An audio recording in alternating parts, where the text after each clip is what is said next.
Welcome to Black Children's Books Read Aloud. A Reluctant Rodeo Queen, a story when faith triumphs over fear. Written by Vernice Walker. R-O-D-E-O. Pronounce and tell us the meaning of this word, asked my 4th grade teacher. Mr. Bradford was my first male teacher, and I think most of the girls in our classroom had a crush on him. R-O-D-E-O. I had no idea what the word meant or how it was pronounced. I had never seen the word before. However, whatever came out of my mouth was something my classmates thought was very funny. I was embarrassed. Instead of guessing, I should have just said, I don't know. Faith and Hope was the name of the community where Gramps and Grandma lived. I often got Faith and Hope confused with Summit because the residents used the names interchangeably. Was Faith and Hope a town or a community? Each Friday evening or Saturday morning, Mama would pack our bags and we traveled to Gramps and Grandma's house. A 4-door sedan was Dad's car of choice. It would be loaded down. We stayed the weekends at our grandparents' until one day, Dad and Mom had a house moved to the land of our own. Gramps was a farmer. When we'd visit, my siblings and I would help with planting, weeding, and harvesting his crop. Gramps' crop consisted of the sweetest cantaloupe, watermelons of all sizes, purple hull peas, onions with long green stems, corn on the cob, ruby red tomatoes, and okra. You name it, he grew it. There was also a scarecrow on the fence post that scared more than the crows. It scared me too. These were long, hot summer days. It felt like we were working during the time the sun was at its peak. We had fresh lemonade to drink after completing our work, thanks to Grandma. Dad was a busy man. He managed several restaurants in town. So when he was busy, we kids knew not to bother him. He was always working on something important. At the time, he was drawing something on a large piece of paper using rulers of all shapes and sizes. Once we arrived at the farm, we kids would work with Gramps in the garden while Dad and his friends were building something. I wasn't sure what. He was using the sheet he'd drawn using the different shaped rulers. We would later learn Dad was building his own rodeo grounds. Most rodeos had a club of horseback riders, and each club had a queen that represented the riding club. The clubs would travel from town to town, mostly on the weekends. They'd ride horses downtown, parade style. Each club would have matching satin jackets with their club names and symbols embossed on the back. Club members rode quarter horses to Tennessee walkers. We'd see horses in all shapes from ivory to charcoal black, even pinto horses too. It was cool to watch. For fun, Dad and Mom would take us to see events at other rodeos nearby. We had family and friends who competed in events like calf roping, bulldogging, and bull riding. We'd travel to Boley, Clearview, and Tallahassee, just to name a few.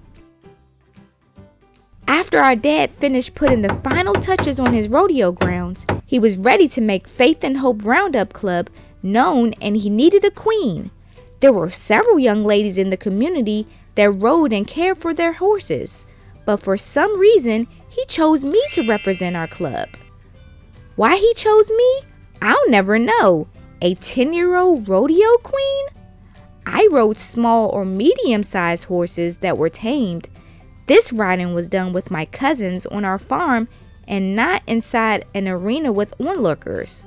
To know my dad, some may describe him as determined, focused especially during rodeo season. He was not one to take no for an answer easily. "Oh, it'll be fun," he said. All I could think of was what if someone from my school or neighborhood saw me in a sparkly getup? I would be teased to no end. I wasn't convinced it would be fun either. Daddy could be persuasive, even downright demanding, when he wanted to be. I wouldn't be easily convinced either. He and Mama went out and bought me a lime green polyester pantsuit and matching hat. I still wasn't convinced. I was acquainted with some of the queens from other roundup clubs. They did everything but sleep, some may have, with their horses. I wasn't that attached. You've got to be kidding me, I thought. Daddy, I never said I agreed to this. Wait a minute. Hold on now.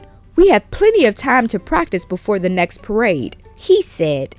We have several weeks to practice before the big event. Each Saturday, after finishing our chores, word spread to the naysayers that I would be practicing in the empty arena. The naysayers consisted of cousins, sisters, and other non-horse riding potential rodeo royalty who was not chosen to represent the Faith Hope Rodeo Club.